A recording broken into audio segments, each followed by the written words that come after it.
English fun with grammar. Welcome back to EFG. Today, let us have a look at drafting an email formally. I would like to split the email into 4 different parts: subject, salutation, body of the text, and signature.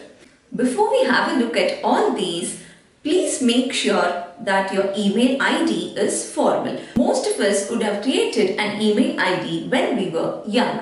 It might not be formal. So it is always better to check if your email ID is formal. Now let us move to the parts of an email. The first part of an email is the subject. This part of the email is very important because the recipient, the receiver of the email, will read the subject first. So a subject should be concise, particular about what you are about to tell them, and also the important points should be given in the subject.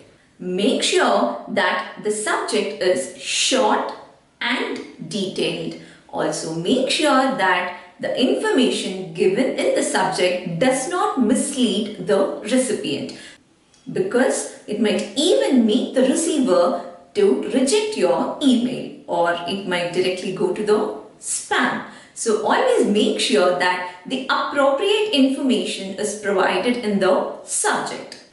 In short, make sure that the subject tells what this particular email is all about.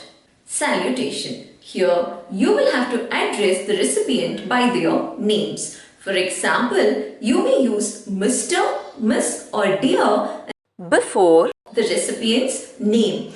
If you will have to address a group, you may say Dear Team or Dear Students, for example.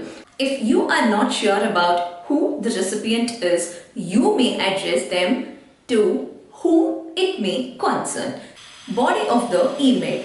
This is where your mail has to be elaborate and clear. Make sure that you have added each and every detail that has to be there in this particular email. The information jotted down in this email should not mislead the recipient.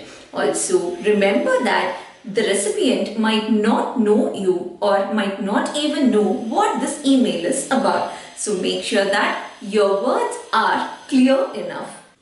Closure. This part of the mail is also equally important. This part of the email gives a lasting impression on you. So make sure that you give a clear impression of who you are. Make sure that your full name and your contact information are mentioned here. Also, try to get a professional signature template if possible. And before you send the mail, please make sure that there are no spelling errors, grammatical mistakes. Check if the mail ID of the recipient is correct, if there are any typos, and also if the spelling of your name is correct. Make sure that you go through the entire email before you click the send button. Thank you.